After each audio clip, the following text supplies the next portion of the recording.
Good morning, Ricky. How's it going, everybody? Welcome back to episode number 6 of Hobby Talk, a cardboard podcast. We do have Ricky on hand today, unlike last episode. Blame the technical difficulties. But Ricky, welcome back from your little absence, your little hiatus. Hopefully you're doing well on this fine Thursday morning as we are recording today, unlike our traditional Wednesdays. But how are you today?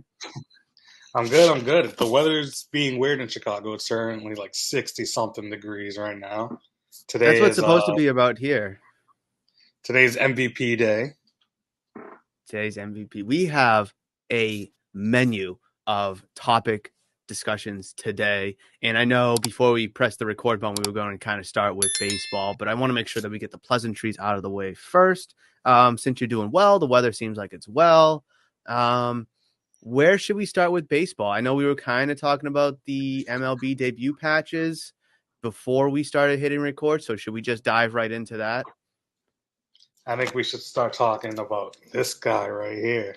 Oh, okay. Let's start about with Ohtani. So anybody that's been following you on Instagram, Ricky, has known that you've been buying Ohtani like crazy. You've been pumping him up because he's going to be the MVP, which it's hard for me to kind of wrap my head around a guy who didn't pitch for the last month and a half and who pretty much missed the whole last month of the season, but his stats were just so damn good. Really can't argue who's going to win it over him. So tell me, Ricky, why are you buying Ohtani cards through the nose when he's pretty much not going to pitch next season and he's going to be like the highest paid DH ever? Why are we buying? Well, why are you buying Ohtani like through the nose? So just to get this out of the way, I've been previous years. Where you? I'm sorry, I needed my water. I forgot to grab my water. I didn't want to interrupt you. No, I was going to say. So previous years, I've been very, very passionate about saying MVPs should not come from non-playoff teams, because it's like my argument was, how valuable can you be to your team if you're in last place or whatever? Like, yep, you're valuable enough to let your team come in fourth instead of fifth or whatever. But the season Ohtani had this year, both pitching and hitting, it's something we're not going to see for a long time. So as much as I'm not as passionate as I am about MVPs coming from terrible teams, he has to be it. Like, there's no arguing against Ohtani being the MVP this year. So I'm trying to look up the MVP race back in 2003 for the American League. And I only say that because just off the top of my head, the only non-playoff MVP to win I can think of just really quickly is Alex Rodriguez back in 2003. And I kind of I do agree with you that MVPs should come from playoff teams, because if they're that valuable to the team, then the team, the correlation is having team success. But there's just like some certain cases where, if a guy's just pinned on a bad team, kind of like Ohtani has been, there's only so much that the guy can do. I mean, it kind of sucks that he has a 3-time MVP, batting behind in front of him. So it's like weird from that angle. So I don't know how much you care about WAR. I mean, all these advanced metrics I really could care less about. I care about home runs, RBIs, hits, average, all the main stuff. But in 2003, Alex Rodriguez received he had a 8.4 WAR, which was highest compared to Carlos Delgado and Jorge Posada, who finished second and third, who only had a 5.9. So a huge jump there. A-Rod had 47 home runs on 118 RBIs with a 298 batting average and a 995 on base plus slugging. Led the league with home runs. Delgado had 145 RBIs, a 4-point better batting average, but a 1.019 on base plus slugging.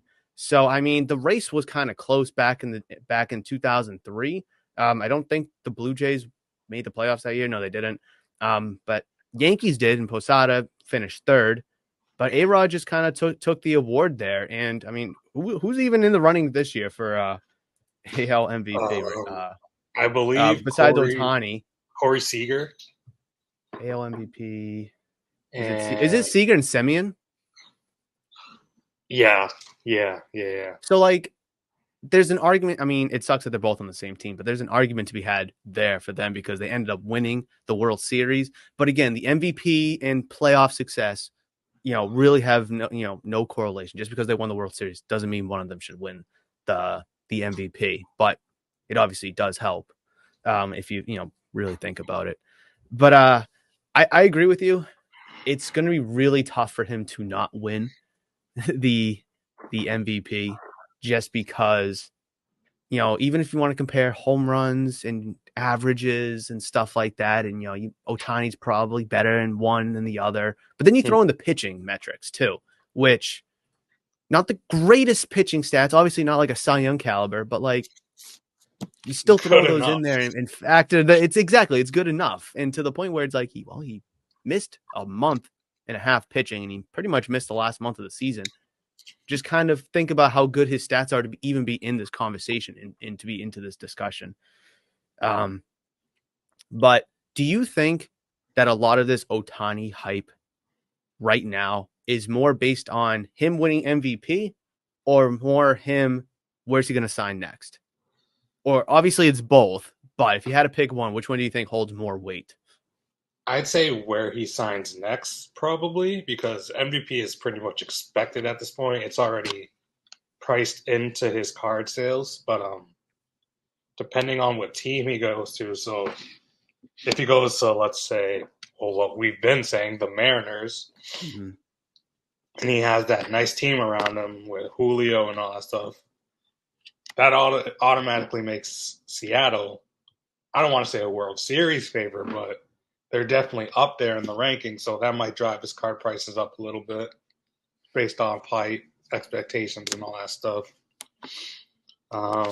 Yeah. I think with like the award, it's funny because Garrett Cole and Blake Snell just won Cy Youngs for the American League and National League last night, and the pitcher market is dead as the driest desert on the planet. No one cares about it.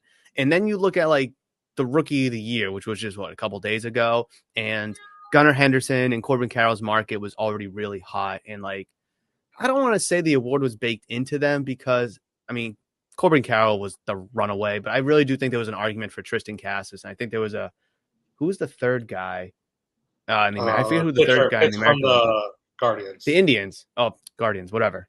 But like I think Josh Young was kind of robbed of being in that conversation as well. So I'm I don't surprised think he wasn't a finalist. I don't think it was so more baked into his market. But now that these two guys have won the award, it's really not like, oh, this is the Rookie of the Year. This is the Rookie of the Year. Like that's not like a selling point. I've noticed. It's only early, but it never really was leading up. So with Otani pretty much going to win the most prestigious award, in baseball again for the American League, it again, it's kind of expected for him to win because regardless who you look at, Seager or Semien, it's like who's going to finish second? That's really the conversation there is who's going to finish second just because Otani has had such great numbers. And when you look at him potentially playing on another team, like I think when he came over from Japan and chose the Angels, I mean, granted, the market and the hobby was in a completely different spot. No one really was like, they're the World Series favorites. They're the top dogs. Mm-hmm. They're the team to beat. Then again, you didn't know who he was going to be really in the in MLB. But like when you look at, let's say he goes to the Dodgers, or the Mets, they're going to be the World Series favorites, and I think that's But now Dodgers. But then I circle back to a topic point that I talked about last week when it was just me. It's like, when these guys win a World Series, it doesn't really do anything for the market. Corey Seager's a 2-time World Series champion and a 1-time World Series MVP. Mm-hmm. No, that's not a selling point. And, when you go to buy or sell his cards, like World Series in baseball and the championships in baseball, unfortunately, have zero weight. It really does. And it's a shame because when you look at basketball or football, Patrick Mahomes is a 2-time Super Bowl MVP. Steph Curry is a 4-time NBA champion. Like those are selling points of these players. But when you look at like a guy like Corey Seager or Nathan Eovaldi, pitcher, 2-time World Series, no one cares. So it really is baseball truly is derived based on the regular season. So I do think the MVP is going to help being in playoff. I mean, I think the WBC did more for Ohtani's market than a potential Oh, World Series is going to do. It's just shameful to say that, but it's unfortunately true. So there's my little morning with baseball the, rant. just to segue off of that, with the World Baseball Classic, the whole world was watching that. That they need to have That's that every the thing. year. I know they couldn't, but That's they need to. that was such a great event, and then that last at bat to finish it all off. Imagine if like Trout was like on deck or something. How like I sad know that that would would have have been. sucked. That would have And sucked. like, I mean, it's great that we were able to get that. It sucks that Team USA lost, but that was just so exciting. I think a lot of non-baseball fans were watching, and I really do think national, global sports bring fans kind of together. Because it doesn't matter if I'm a Red Sox fan, you're a Yankees fan, and you're a Mets fan, whatever. We're all Team USA fans or Team Japan fan, for whatever So Puerto nationality Rico. you are. And I think that's why the World Cup did very well, for that short, month that it was around. I think that's why the Olympics do fairly well because baseball is going to be the Olympics. Well, flag football is going to be in the Olympics now, but you've got basketball. I mean, I think national sports just draw so much headlines. And it's kind of a shame because, like I said, the WBC, I think, had more publicity and more attention before the Ohtani and Trout at bat than probably all the World Series. Now, I don't know if that's because it's the Diamondbacks and Rangers, but I don't know, two teams that deserve See, to be there. Sorry. I'm, I'm glad that you brought up the WBC because I could go on a rant about that. In a good way or bad way? Just like no, I love the WBC. That's the thing. But I hate when people. So this got brought up most when Edwin Diaz got hurt after celebrating Okay. Team Puerto Rico's win. I just hate when people say it's a pointless game. No, it's maybe for a casual, That's maybe, what, exactly. especially when like a guy like Jaron Duran who's trying to fight for a roster spot is going to play for Team Mexico. Like from that perspective, like I kind of get it. Like you should be working with the team, but you want to represent your country, and like you may never have the opportunity again. And like so I get it from that perspective. And I feel like as an organization, I'd rather watch my players play in meaningful games and like game situations and all that stuff, get some real at bats. I'd rather watch Yeah. them do that than take some BP at spring training. So I think the WBC fared well for the players that actually played, got those at bats, got those reps, got those, playoff experience like, situations, but like, I think Bobby Witt being kind of like on the bench, I think will do him well long term, even though he didn't Mm-hmm. play much because he's got that playoff experience. He was able to hang out with Mike Trout and all these other great, Mookie Betts of the world. And I think he was able to kind of take that back to Kansas City with him. And then for when, 3 years from now, when he's on the team again, like he could kind of slide in as that leader, obviously Exactly. Trout and Betts will probably be there too, but like, kind of that next in line kind of leader. So like, is it meaningless? No, of course it's not. I don't think it's meaningless to them. It's clearly not meaningless if you really dive into it. But for a casual, it's just an exhibition It's like game. and you No, see it's all the not. you see all these people from all the different countries represented. They go crazy for this. Like you, Mm-hmm. we don't see those kind of baseball atmospheres here in America for the MLB. No. Like, what was the one? Mexico versus I don't know. I'm drawing a Oh, blank, man, but you're gonna they ask go me to remember crazy. something 10 months ago. They go crazy for their games, and then Randy Rosarena's living his best life. He they just the And he players. translated that into the MLB season, when the Rays got off to that hot start in March and April. Like it all translated over. Exactly, and he's not. If he doesn't play in that, that's not going to happen. Like he was hot because of the World Baseball Classic. Exactly, because it was real game reps. It's not like he's getting two at bats, at a 1 o'clock game, and then he's done You for the know, day. to get some college pitchers. Like no, he's Like playing in meaningful, real life games.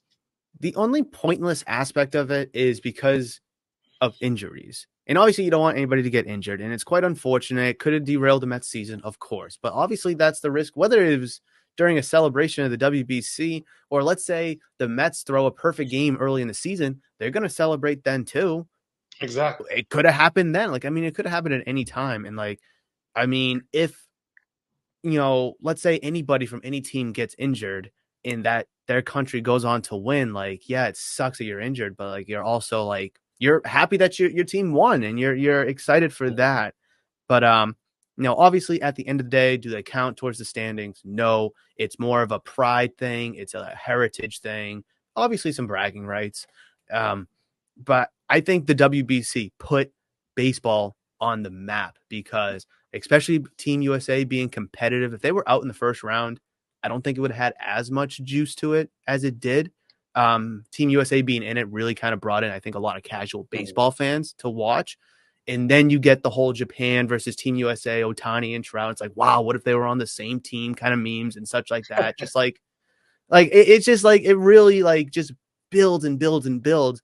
And I think baseball was off to a really good start this year, from a hobby perspective. Obviously come the summer, it slowed down, but then I think it picked back up again. I think the WBC is great for baseball. I still go back sometimes and watch that at bat just because of There's how nothing Trout could have crazy. done. There's nothing he could have done. He got He 3 straight sized them up. heaters. I was gonna say he sized them up with three straight 100-mile-an-hour pitches and then hit him with a slider. Like you can't do anything about that. I think Otani played that at bat perfectly. Let him beat your best stuff. And I think Trout being the best hitter, or one of the best hitters in the league, just got outmatched. But if they face each other 10 times, if you replay that at bat 10 times, I think Trout wins maybe half of them. I really do. Just because he's that good. All you need to do is hit 3 out of 10 and you'll be in the Hall of Fame. That's it. All right. So Otani winning MVP, or most likely winning MVP. Now, you've been buying his cards up because of that aspect and because of him going to a different team. Where do you foresee his market going, especially given the fact he's not going to pitch? He's only going to be able to hit. Now, obviously, he's a really good hitter, but like the whole Otani thing is based on being the two-way player. So like what's realistically his market value going to trend where he's only going to be a one-way player compared to the two-way that we're accustomed to? Because like me personally, I think it's still going to be hot, especially if he goes to like a World Series contender, like let's just say the Dodgers or the Padres, for instance. But if he goes to like a team like the Mariners, even though we think that's where he's going to go, or the Giants, yeah, they're going to be a playoff contender, but they're not going to be a World Series contender just by signing him alone, I don't think, because it's a team sport. But again, we already kind of talked about World Series. It doesn't really matter. I mean, whether, people don't value Jorge Posada Yankee cards or rookie cards because he won 5 World Series with the Yankees. No one cares. So it's like, I mean, people value Jeter cards because, he's one of the best shortstops of all time. A little overrated, but neither here nor there. I could go on. So just talk to me about Otani before we go on tangents. No, I just feel like, so I have this card, for example, right here. Bowman rookie, PSA 10 Chrome. This card 3+ months ago was a $2,000 card. This card was a $2,000 card 3+ years ago. I got it for a fraction of that about 2 weeks ago. And it's already going up. Just, I'm assuming it's because of the based on the MVP hype. But I feel like with Otani's prices, they definitely won't go back to where they were at the peak, at least not yet. Yeah. Or maybe not even this season, just because he's only hitting. But I feel like that all depends on what team he goes back to. Well, he goes to. Because if he goes I think the team plays everything. I really do. As much as I hope he doesn't go to the Dodgers, if he But if he does, his card market will probably be just as crazy. I mean, And you think about like, I mean, Otani cards aren't crazy because he's on the LA Angels being in Los Angeles. But if he goes to the Dodgers, I think that factor, that LA, Los Angeles factor plays in. Like, I think Mookie Betts cards, kind of have a little bit of spice to them because he's in Los Angeles compared to when he was in Boston. And then you throw in like the whole Lakers. I mean, obviously Burbank is out there. That factors into it. And, the market just in society is different out in LA than here on the East Coast. So like, or for you, in the Midwest. So like, I think if Otani goes to like the Dodgers, well, that's like a whole nother step up compared to if he went anywhere else. Maybe New York. Maybe New York has that same level of jump. if he goes to the Dodgers, it's not like they could pitch around him because he'll have probably Freddie Freeman batting behind him or Mookie Betts batting behind him or in front of him. But either way, like I feel like he might become a better hitter if he goes to the Dodgers, which will, if he's hitting bombs every day, then there's no reason his market will go down. So you have the 2018 Bowman Chrome Otani. I think yours was like what, the cracked ice version, right? Or that's what at least it looked like. That's a different card. That's a different card. Oh, because I just pulled up 2018 Bowman Chrome Shohei Otani. It's one him batting. I don't know if it's the same card. Oh, wait, let me see that one again. Okay, yeah. This is the I first think one. it's that one. Okay, no, it's not that one. Go back to the other one. That's a 10, right? Yes. Okay, so yeah, I pulled that card up on Card Ladder, and over the past 3 months, so today is November 16th. 3 months ago would be, was it August 16th, right? They have a sale of August 17th, so was that 89 days ago, of $1,000 and $1,088. Wow, that was tough. It bottomed out October 5th at 436, and it's already started to creep up. It's at 550 right now. So we're already seeing the market trend back up. Already seeing it. But it's like you were saying, it's half the price. It's a bargain buy compared to back then. Now, granted, he was playing and pitching then. But when you kind of look at it in retrospect, like, if we get to August next year and he's killing it hitting, what's stopping it from becoming a near $1,000 card again? But that bodes the question of, is it $1,000 card because he's a two-way player? If he's just a regular one-way player, does he still have that kind of hype? This is just for next year. Obviously, when he's pitching again, different story. That's the thing, though, because this baseball card market doesn't really care about pitching anyways. Like Garrett Cole and Snell. Garrett Cole and Snell just won Cy Youngs. Do you think their market's going to boom? Probably not. No, like I said, it's not. But is Otani's market so crazy, so hot because he is a two-way player instead of just a regular one? Like if he was just a hitter or just a hitter. Well, if he was just a pitcher, I don't think anybody would care. I mean, no one really cares about Kodai Senga, who had a great season. No one really cares. I'm trying to think of another hitter who had a really good season. No one cares about Corey Seager, who's in the MVP mix, who just won a World Series. But when you put them together and you're doing stuff that hasn't been done in over 100 years or that only Babe Ruth has done, is that where like kind of that like spice of the market's coming from? So here's the thing. Like I'm trying to piece it together. No, I know. So if he was a amazing pitcher, but an all right hitter, his cards wouldn't be nearly as good as if he was an all right pitcher and an amazing hitter. Mm-hmm. Does that make sense? Yeah. I mean, it's if he like, all right, so let's put it in this way. If he just sucked, there would be no market. If he sucked at pitching and was good at hitting, I think there would be a relative market because of the hitting. If he sucked at hitting but was great at pitching, I don't think no one would care. If he was mediocre at both, I still think there would be that kind of market there just because he's average at both. He's really, really good at both, I think that's what kind of elevates him to like this tier 0 class that he's in. And then just to kind of touch upon the Shohei Otani market one more time. There's been like no sales compared to back in there was like 9,000 sales in August, like daily.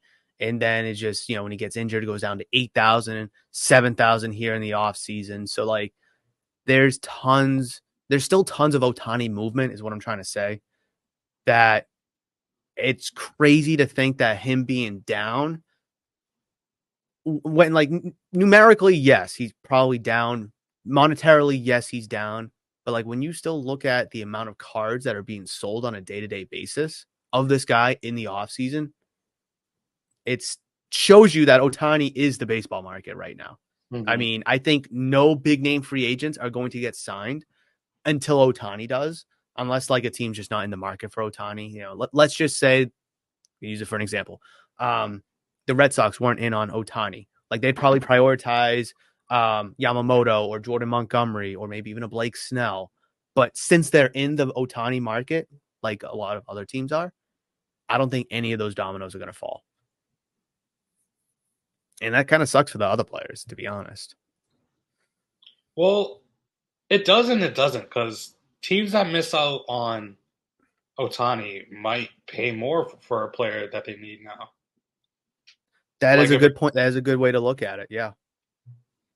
Like, I know he's not going to pitch next year, but if a team needed long-term pitching or a long-term starter and they miss out on Ohtani, then they might sign Blake Snell for a couple more $1 million or Montgomery.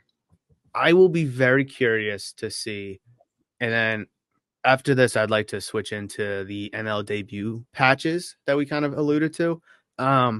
It will be very interesting because I remember a few years ago, Bryce Harper and Manny Machado were like the premier free agents, and they waited until like February, spring training to sign. Mm-hmm. Like Bryce Harper was supposed to be on the cover of MLB The Show 20, and he had like just like a Nike jacket on because he wasn't signed at the time.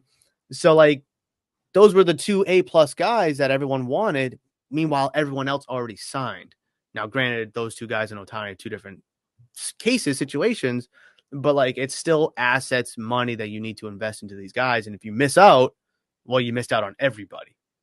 But if you buy all your needs, like a pitcher here, infielder there, well, now you have nothing left to sign Ohtani. And I guess that's how baseball is able to operate because there's no salary cap. So you can spend whatever the hell you want to spend and still make it work.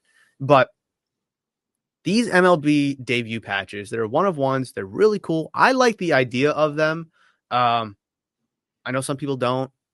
It's nice that they're game worn for one. Yeah,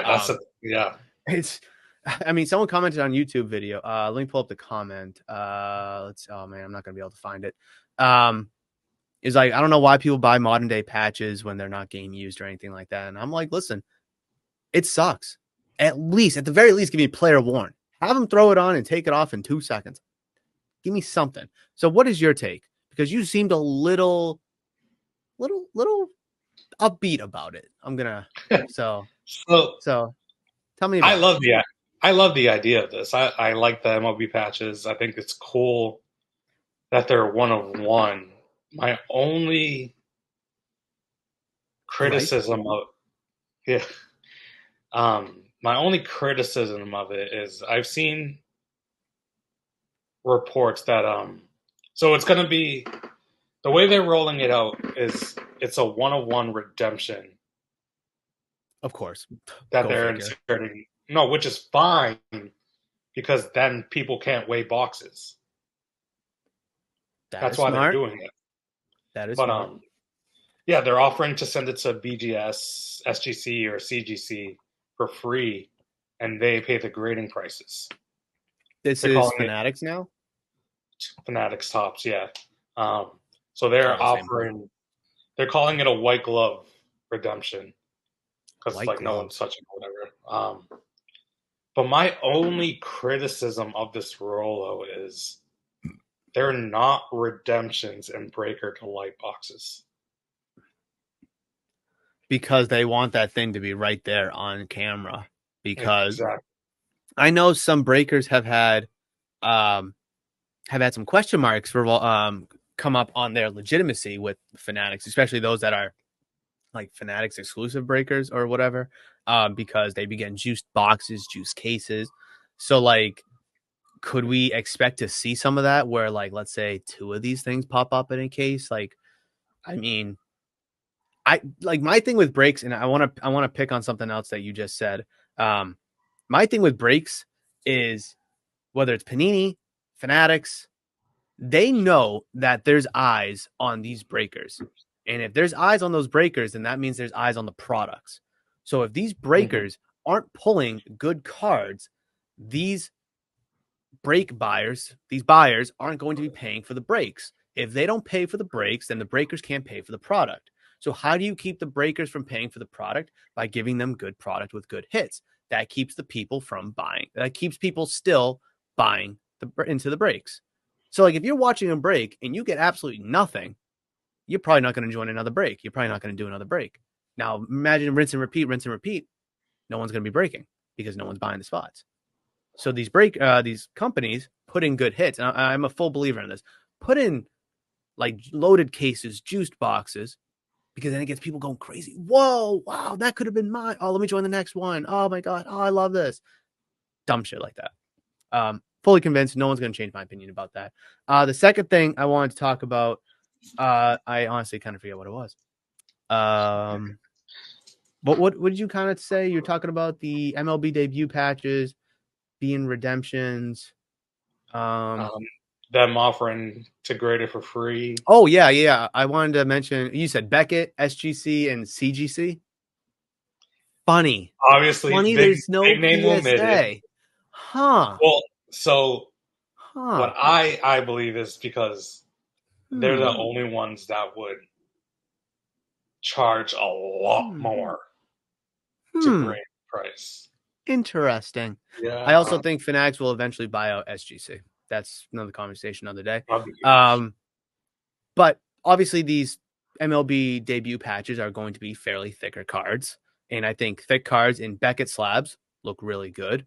Obviously, Fanatics has a thing with SGC. CGC is kind of a little out of left field a little bit there. But yeah, I thought that was pretty random. Funny, that PSA.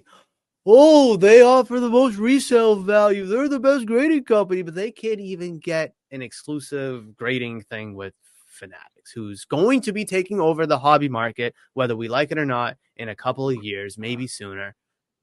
Interesting. I love that. That just put a smile on my face. Now, I will admit, little side thing. It is crazy that the Anthony Volpe, David Adams has a $15,000 bounty on the Anthony. No.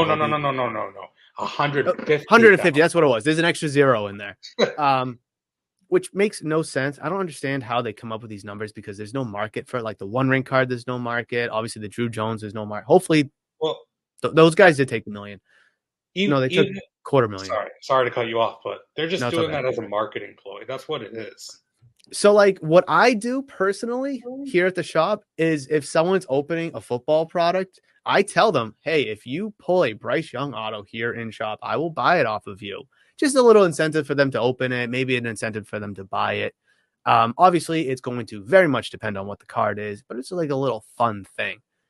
But, like, my thing is, like, why Anthony Volpe? Like, you could have picked Corbin Carroll to have that pro debut, and clearly he's the best rookie out of the. I mean, I don't know if Josh Young played last year, but you could have had him even in it. You could have had Gunnar Henderson. He made his debut this year. Was it this year or was it last year? I think it was last year he made his debut. Gunnar Henderson stats. This is gonna bother me. Oh, he did make his debut last year, so you couldn't do that. But like, is it because he's the Yankees shortstop and he's supposed to be like this great player for 15 years, but he didn't really look that good this year, to be honest. And neither did Jeter ever, but so it's just funny. Like I don't know. I think the bounty. I like the bounty idea. It makes people buy the products. It makes people open them. $150,000. What makes that card worth $150,000? Like the bounty. I understand it's a mark. I mean, I guess yeah. So what made the one ring card $1 million? They could shred the card once they get it, and they'd still make money off of it just because of the box sales. Oh, so it's funny you mention that because I'm very, very, very surprised, and I'm glad that Magic Gathering didn't do this. The one ring card that was like that one of one.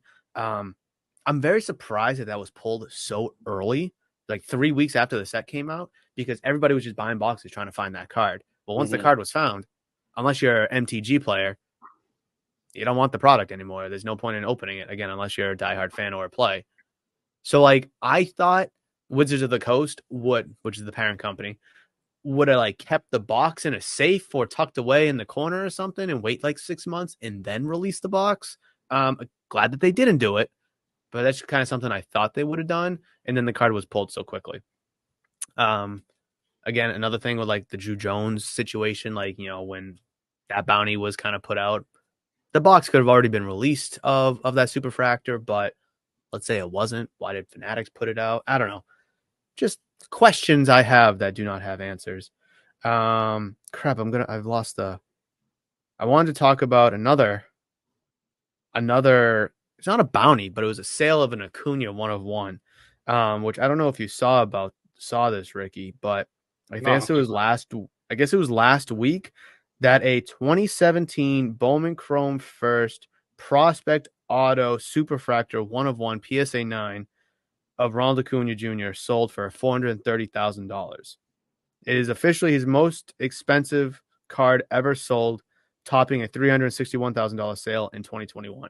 Now, I think if we sit here in a vacuum and name the best players in baseball, I think Acuna is going to be on both of our lists. I would even go argue and say that he might be number one on both of our lists if we really want to dive into it. Let's just say for argument's sake he is number one. okay. Does $430,000 seem too low? Or does that seem right? Is that too high? Does that seem right? I mean, it's a PSA 9, but it's a Superfractor 1 of 1, and a lot of those you see come back as 8s. So, I mean, by far the best player, I think, in baseball, when you look at the whole package. I think he'll win the MVP in the National League tonight. But funny that card sells before the MVP is announced.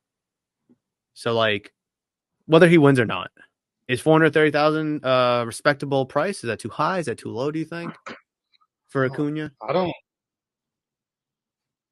see. I'd have to see it relative to other players. Like what are other players doing compared to that Let's number? go Because back if to there are some card players that ladder. are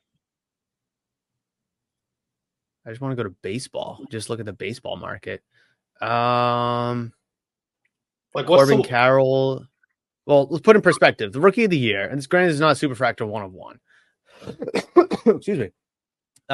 PSA 10 Bowman Chrome Auto sold for $1,000. Now that's not a 1 of 1, but like, okay, $1,000 for just that. Let's see. This is a bunch of vintage guys. I'm looking for recent guys. All right, carry on with your thought. I'll try to find something more relative. Let's see. so that's Just probably say, up there. That's probably up there in terms of baseball card sales as a whole. Like that is that's obviously not uh, one of the most expensive because of all the vintage and stuff, but so for like, modern day, that's up there, no? I would assume so, and I was able to find a red shimmer out of 10 auto PSA 10 of Vlad Jr. Obviously, different tiered players, but still perspective. $16,800. Um, let's see. Here's Dominguez. So that's out of 499. Dominguez did 1,600. Like, it feels high in my opinion. It feels very high. But when I sit back and think, all right, well, Acuna's a top 5, top 3, maybe the best player in baseball. Like, I mean, if that's going to be the new ceiling for the baseball market, I can kind of get around that just because of the player that he is, obviously being a Superfractor 1 of 1. Um, Obviously, the Braves are always going to be a competitive team. Like, there's so much there to kind of feast off of. But then you kind of talk about the just like the natural market in general in 2023, where it's like if that was like a 2020 or 2021 sale, well, yeah, that makes a lot of sense. The market's booming, the market's going up, people have dumb money laying around. That makes a lot of sense. Whereas we're not in that era anymore. It is a little puzzling, but again, I think that number makes sense. I feel Yeah. like for that kind of player. When did you say the last sale of that 101 was? To 2021? It was in 2021. So for people Yes, saying that the market that's is what crashing and dead, clearly it's not. If you look at it from I was this gonna say. perspective. I raised an eyebrow. I raised an eyebrow when you said that because that's kind of surprised me that it's gone up that much. That has gone up at Yeah, I all, mean, actually.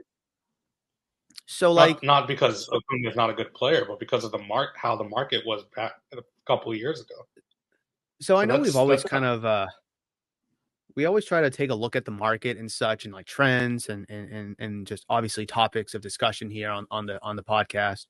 But like from your perspective, I mean, I'd probably say from anybody's perspective, the market is down. That is a given. However, I like to say when you look at it from a 5-year window, I call it correction. Started here, went here, now it's here. And if you got into it here, yes, it's crashing.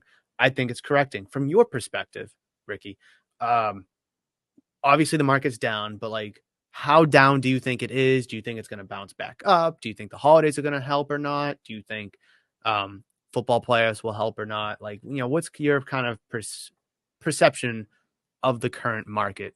Would you say good, bad, whatever? as a whole. Yeah, in a Um, vacuum. well, I feel like we won't see 2020 2021 prices for a while. I don't know. I mean, when you On look at some, this Acuna I was gonna sale say from on some cards 21, because apparently that's doing a lot better. But oh yeah, like you said, it's correcting, it's stabilizing. Like the market's crazy a couple years ago. So if you were able to cash in then, you did very well. Um, the market is down, yes, but I feel like it's only. I feel like it has to. Well, it doesn't have to, but I feel like it's up from here.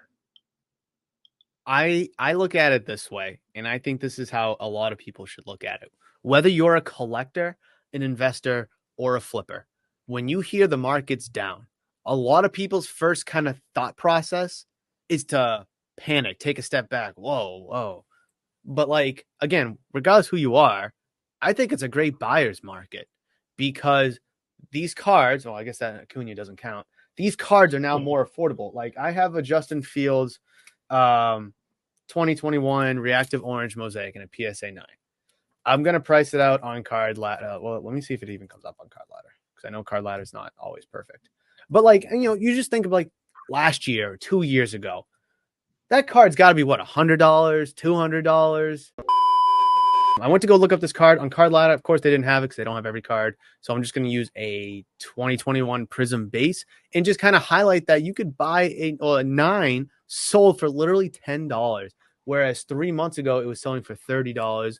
And Card Ladder, you can only go back 3 months on the free version of it. So let's call it a year, probably a $70, $100 card. It's crazy how much the buyer's market, I believe, is real. I mean, you could buy that Justin Fields Prism 9 for $10. If he plays well, will they play Sunday? You have to think it's a $20 card. If he throws for 3 touchdowns, maybe rushes for one, just, stuff like that, I think is really allowing people to cap. Again, whether you're a collector, flipper, or an investor, I think it allows people to capitalize on the market because, again, a year ago, that's probably $100 card. Mhm. Compared to today, it's a $10 card. Well, hopefully this mosaic one's not a $10 card because I bought it for more than $10. But you see the point here. You see the point. Obviously, if it's a buyer's market, that means it's not a seller's market. So, like, how do people peruse the market when it's a buyer's market and a bad time to sell cards? You just got to buy them for a good price. I mean, that's kind of what it comes down to. I mean, that's what I tell people. I'm like, hey, if I'm able to get a good deal on, let's say I'm able to get a good deal on this lot right here, this card for 10, that card for 20, this card for 15, then I'm able to reciprocate those good deals and tag them for less than, the last comp to, Mhm. to give you bulk deals. If you pick out a handful of them, I can give you 90% comps, 85, 80%, whatever percent. But it all starts with me getting the good deals. So as we kind of traverse into the winter, obviously football is going to be very prevalent. Basketball is going to be very prevalent. baseball is only going to be prevalent until Ohtani signs, I believe. Ricky, how should we navigate the next couple of months here in this down market, do you think, especially where it is a buyer's market, not a seller's, and it might be that way for the foreseeable future? Like you said, it depends what kind of buyer you are. If you're buying for PC, right now is a great time to do that. I agree. It is a great time to buy for PC right now. If you're buying to flip or sell, you just have to know what you're buying. You can't just buy anything and hope to make some money off of it. You have to buy the names. You have to buy the right cards. You got to buy for the right price and hope that someone sells it to you for the price that you want. You just it all goes down to knowledge. You have to know what you're doing, because if you knowledge, don't, and I think a little prepreration too goes on. Exactly. So finish your point. Finish your point. No, yeah. If you don't, you're just going to get eaten alive. Not if it was easy, everyone would do it. You just got to know how to do it right. And I talk to people a lot, especially at card shows, and obviously they pop into the shop, and like they'll buy cards, whether it's on eBay or during like a player's spike, like Ellie De La Cruz, perfect example. Everybody wanted cards when Ellie was going crazy. We've talked about this countless times. Before he got called up, probably nobody knew who he was. Nobody knew that he was a top prospect at the time. And nobody probably knew that he was going to play as well as he did when he first, got called up. He obviously simmered out and stuff like that, but he's still a really good player overall. And I think he's someone where the prices have come down and adjusted and normalized. I think he's someone that you could possibly invest in for next year, because I think the Reds will be good next year. However, if you didn't buy his cards before he got called up, then you're buying cards through the nose. Mm-hmm. And that we could say this about anybody. When Corbett Carroll got called up, when James Woods gets called up, when James Woods get called up, when Josh Dobbs, kind of apples and oranges here, when Josh Dobbs went crazy for the Vikings. If you buy his cards now, it's too late. Compared to if you bought them, I don't know who's buying them 3 months ago, but let's just say you bought them 3 months ago. The point is if you bought the cards during the height of whatever that player's market is, and you go to sell them now, you're not going to maybe make half your money back, and you're going to be selling too low, but people don't want to lose money. So they kind of unintentionally handcuff themselves to not being able to sell the card, period, because they want to get their money back, because they don't want to lose, but that's just not the market of it. So again, research, preparing yourself, knowing what to do. It's just like, I don't want to say a name of the game, but it's like a huge part of the game. I've seen tons of people at shows, looking to offload just a bunch of stuff that they don't want anymore. It's like, well, yeah, I'm going to use this as an example again. Yeah, this card was $100, maybe during the off season, because we all thought he was going to be an MVP candidate. We all liked what the Bears were doing. We obviously liked the last stretch of Fields' season in 2022, but that's just not where his current market is right now. He's had a couple injuries. The Bears aren't that good. I don't know what to tell you. I don't make the market. So it's either you got to sell it when it's hot, or you got to hang on to it for the long haul. And we've talked about this countless times, that people aren't able to hold cards for the long haul because they want to buy it today and flip it tomorrow. Mm-hmm. So patience, preparation, knowledge, I'd say experience kind of helps as well. But the market's always changing. And, we talk about this stuff today. And next time we talk, what would be for episode 7 in 2 weeks? It's going to be completely different. Ohtani's going to be maybe signed by then. Who knows? And we'll be able to kind of dictate that market a little bit better, or kind of have an idea where it's going to go. It's just super volatile. It's super volatile. Speaking of volatility, kind of to segue off of that, what's Josh Allen's market right now? I'm sure you know it more. I'm sure you know it more than I do. Yeah. So are people looking for him anymore, or are people buying low? Still, I know me personally, I'm buying Josh Allen cards on the low just because people love Josh Allen.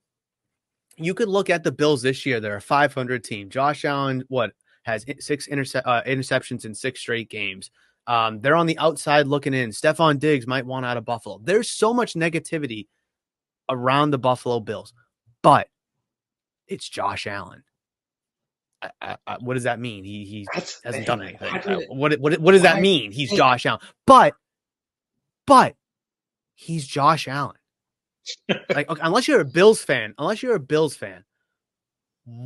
Josh Allen fan, and might be a Wyoming fan or whatever.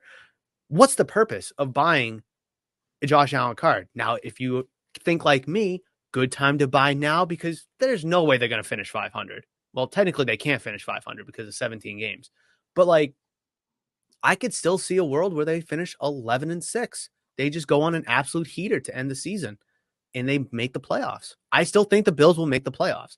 So like, me personally, I'm buying Josh Allen cards, but because he's not playing well, a lot of people aren't. But then again, because he's Josh Allen, people are. I don't understand what that means, but so like, when you think of the top 5 quarterbacks, when you think of the top 5 quarterbacks in the league, just in a vacuum, 90% of people put Josh Allen in that conversation, no matter what the stats say. They put Josh Allen, Mahomes, Jalen Hurts. Those are your 3, Joe Burrow, and oftentimes T-Law's in that conversation. T-Law sucked this year. I have him on fantasy. I would know. Josh Allen, no. Jalen Hurts is tied for the most interceptions in the league. Maybe he does have the most interceptions. I'm not sure. Russell Wilson's stats are better than Patrick Mahomes's. And Joe Burrow, although he's been playing very well the last month plus, sucked to start the season. So the only really top 5 quarterback right now, if we really want to just, really look at it, is probably Joe Burrow. So stats aren't everything. A piece of paper with numbers is not everything. You got to use your eyes, but you got to consider both things, eye test and numbers. And I don't understand the why people are getting all excited over Josh Allen. Why are people excited over T-Law stuff? They haven't done anything, and they suck right now. I think Sam Howell is a huge buy right now because they're not going to make the playoffs, but he still looks good, and he puts up numbers. And that's kind of where Josh Allen kind of started, was just putting up numbers, really. And Howell has a decent coaching, good line, good defense, good weapons. He has all the tools in the toolbox. Maybe they slip into the playoffs and the NFC kind of blows, but so like when you ask me what's Josh Allen's market, sorry for this rant. When you ask me about Josh Allen's market, it makes no sense to me. Right now, T-Law's market makes no sense to me. Justin Fields' markets makes no sense to me. Why aren't people buying Russell Wilson cards? Because they just beat the Chiefs. They just beat the Bills. Russell Wilson is statistically one of the best quarterbacks in the league right now. So isn't Sam Howell. People say it's a quarterback-driven league, and it's all about the quarterback success. Why aren't we talking about the guys that are actually doing it and doing it well this year? No one's talking about Brock Purdy anymore because he sucked past few weeks. Yep. Everybody was talking about him when he was doing good. Makes no sense to me. Carry on? No, that was a good rant. Can I just talk about really quick how much I hate Trevor Lawrence? I lost from a fantasy perspective. And fantasy, yes, correct. Yeah, I lost by 0.04 in fantasy football last week with Trevor Lawrence. That's tough. I lost by 1 passing yard. If he had 1 more passing yard, I would have at least tied. He had 3.2 points for me last week. It's like almost unfathomable. How does a quarterback who is very liked, who has a high ceiling, and actually the Jags are one of the better teams, bless you, and the Jags are one of the better teams in the AFC, believe it or not, have 3-point-whatever points in fantasy? Super confusing. Like, I would say Mac Jones probably had more fantasy points the week that they played the Bills where he had 3 passes. Like, probably not. But, like, probably not. But, like, I mean, come on. Like, it's almost, similar. Sorry. I just needed to bring that up real quick because I'm still not over it. But it's just the quarterback market. I don't know if it's a regional thing or if it's a football thing or a hobby thing. They love the names. Fantasy, huge. Like, I made a trade. I traded away Raheem Mostert in a huge deal, and I got back CeeDee Lamb. This was like week 3 or whatever, and I got criticized. And Kim got criticized because I did the deal with her. It's like she got a top 5 running back, and CeeDee Lamb struggled at the time, and I think it's worked out for both of us long term. But like people love the names. When you say who are the top 5 quarterbacks in football, people are more than likely going to put Burrow, Hurts, Allen, and Mahomes in that top 5 in some order. When really, probably not. Probably not. And like, if I'm talking hobby, yeah, I'll say Patrick Mahomes because he's a 2-time Super Bowl winner, MVP. He's got a little pedigree. He's got a resume to kind of boot with him. But when you look at Josh Allen, Joe Burrow, Herbert, these guys have done nothing. I mean, I know we've talked about this countless times. Luka, done nothing. But people love buying his cards for some reason. I sold a Prism base card of his for $300. What makes it a $300? Well, it's a PSA 10, but what makes it a $300 card when the same exact card of Jason Tatum I had next to it, I haven't sold yet, and I have it tagged for $200. Why are we buying Luka cards over Tatum cards? And not to go on this again because we got to wrap it up, but like people love the names, love the names. It just doesn't make sense. Like people always want the good guys when it's too late. And it's unfortunate because then Ellie De La Cruz becomes, way overpriced and out of people's price ranges. But if you just Google top prospects in baseball, like I'm going to do it right now, top 30 MLB prospects. And I made a video about this. I mean, it's a little outdated because I made it during the season. I should probably do another one. Obviously, this list is going to change between now and opening day because teams are going to get players are going to get promoted. They're going to make they're going to graduate to the MLB. But like, this is what literally all of people have to do. Google the top prospects in baseball, look at the top 25, top 15, top 10, whatever, and pick a couple of them. And hopefully that they pan out. They should be cheap enough where if they don't, it's fine. But like, obviously you don't want to pay through the nose for a guy, but like Marcelo Mayer was a top 5 prospect beginning of the season. Now he's number 11. Unless if you're a Red Sox fan or an investor, that's not a bad buy. Pete Crow Armstrong, he made his debut this year. He looked okay. Cubs have a really good roster. They might win a wide opening Central next year. That's a good buy. James Wood, I mean, I know we talk about him all the time. He's 7th right now. We're very high on him.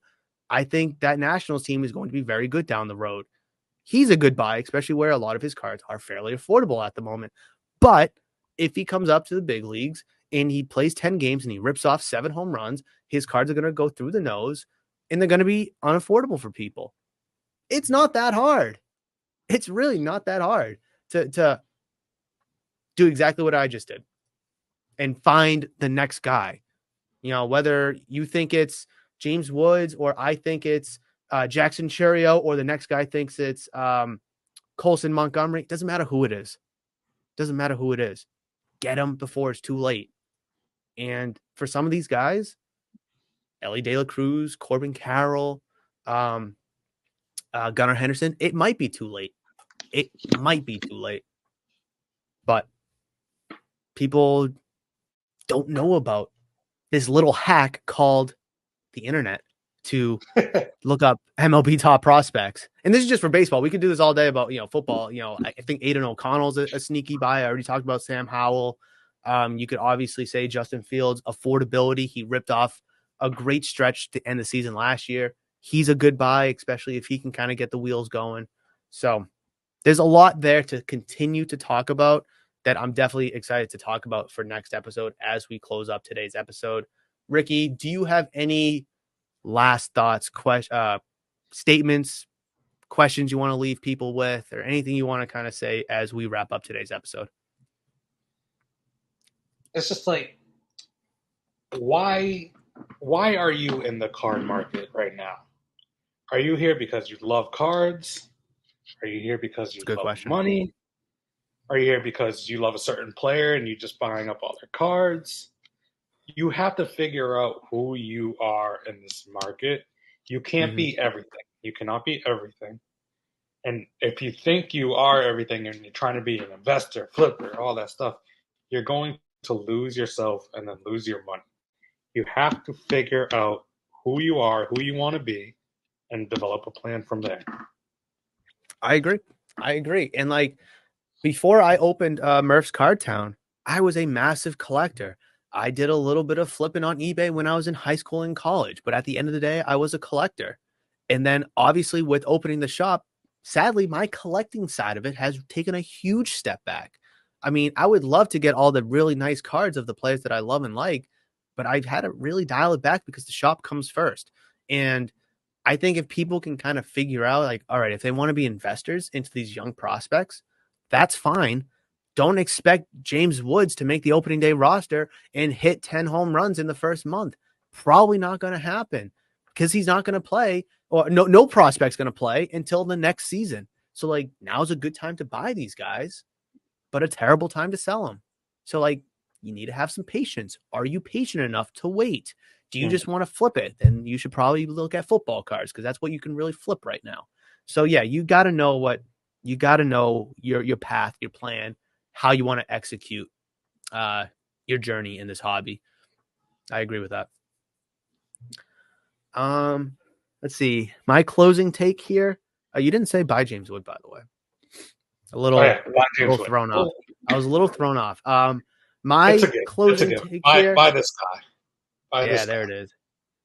My closing take here is try to go to card shows or a card shop and just try to immerse yourself with other people in the hobby. Pick their brains, engage in conversations, try to see where they're at, and just immerse yourself, really, because the amount of people, and I love using this as an example because it happens every year. The amount of people I saw 2 years ago come out of the woodworks for Julio cards, the amount of people I saw this past year come out of the woodworks for Ellie cards is crazy. Again, if you knew about Julio being a top prospect in baseball before the season started, you would have knew that, hey, this kid might be good this year, especially if he makes the opening day roster, which he did. Ellie, top prospect in baseball, Reds, sneaky good young team. He'd be a great fit. And he was for a little bit.